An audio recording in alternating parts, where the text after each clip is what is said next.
अस्सलाम वालेकुम। Welcome back to my YouTube channel vets and pets official. Myself doctor Mohammad Siddiq, doctor of veterinary medicine, BZU Multan. नाजरीन, जैसा कि आपसे वादा किया था कि हम एक वीडियो बनाने जा रहे हैं स्नेक बाइट के मौजू पर कि अगर खुदा न खास्ता इंसान को सांप या जानवर को डस लेता है तो हमें क्या एहतियाती तदाबीर इख्तियार करनी चाहिए, फौरी तौर पर क्या करना चाहिए ताकि उसके नुकसान से बचा जा सके और अपने जान और माल की हिफाजत की जा सके। तो अगर और खुदा न खास्ता अगर हमें एक ऐसे जानवरों से सामना होता है तो हमें उस मौके में क्या करना चाहिए और ऐसे जानवरों के नुकसान से या अटैक से या हमले से बचने के लिए हमें क्या करना चाहिए। तो इस वीडियो के हम दो पार्ट्स बनाएंगे। एक में हम देखेंगे कि स्नेक बाइट क्या होता है, ठीक है, हाइबरनेशन एक प्रोसेस है वो क्या होता है। उसके बाद देखेंगे कि इनकी टाइप्स कितनी होती हैं स्नेक्स की और ये किस तरह से अटैक करते हैं। दूसरे पार्ट में हम ये देखेंगे कि खुदा न खास्ता अगर किसी इंसान या जानवर को डस लेता है सांप तो फिर हमें क्या फ़ौरी तौर पर एहतियाती तदाबीर इख्तियार करनी चाहिए और कौन से काम नहीं करने चाहिए, कौन सी ट्रीटमेंट नहीं देनी चाहिए, क्योंकि बाज़ वक़्त गलत ट्रीटमेंट से भी नुकसान बढ़ सकता है।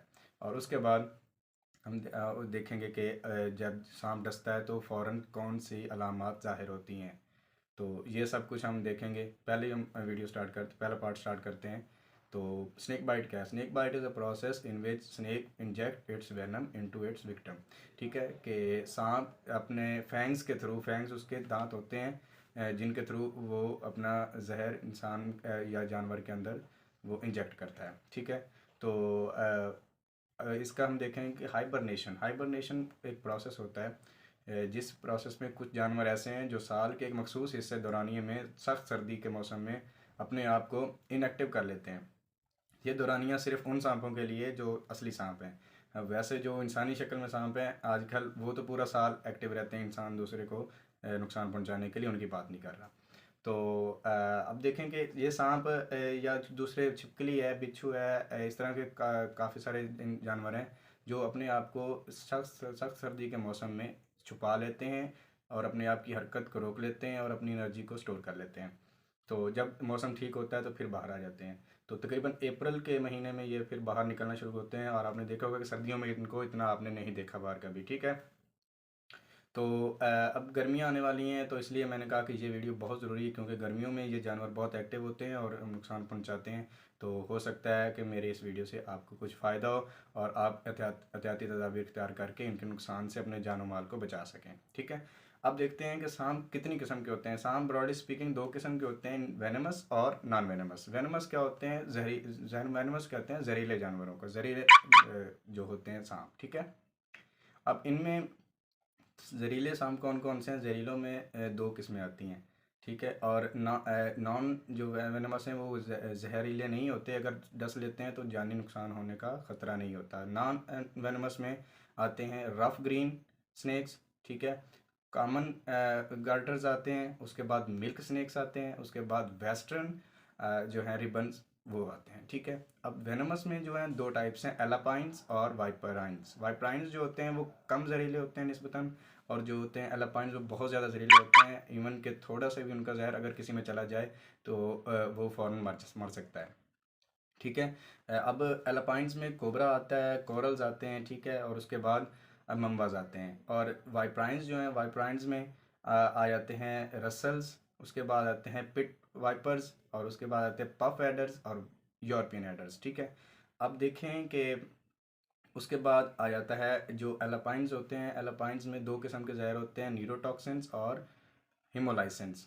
अब न्यूरोटॉक्सिन जो होते हैं वो नर्व्स पे अटैक करते हैं और आपके ब्रेन को डैमेज करते हैं और पैरालाइज करते हैं।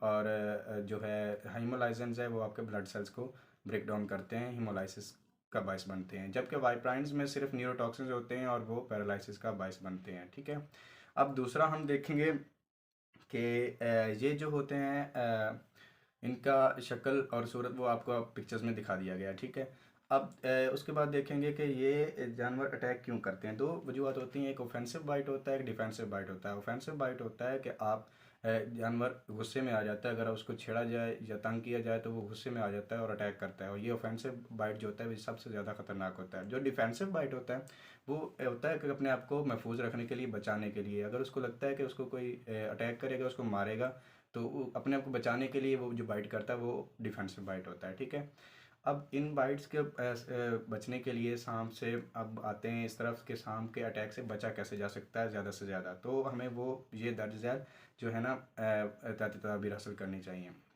सबसे पहले ऐसी जगहों पे जाने से अवॉइड करना चाहिए जो रॉकी एरिया हो, रॉक्स हों, चट्टानें हों, पुरानी लकड़ियाँ हों या गहरी झाड़ियाँ हों, घास हो।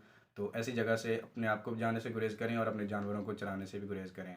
और दूसरी बात कि अगर खुदा न खास्ता ऐसी जगह पे आपको जाना पड़ जाता है तो आप लॉन्ग बूट्स पहने, ग्लव्स पहने और लॉन्ग ड्रेस पहने और कोई भी आपके जिस्म का हिस्सा एक्सपोज नहीं होना चाहिए। इस तरीके से आप अपने आप को बचा सकते हैं। अपने इर्द गिर्द के माहौल को साफ़ सुथरा रखें और अपने आप को भी महफूज रखें, अपने जानवरों को महफूज रखें, अपने जान माल की भी हिफाजत करें।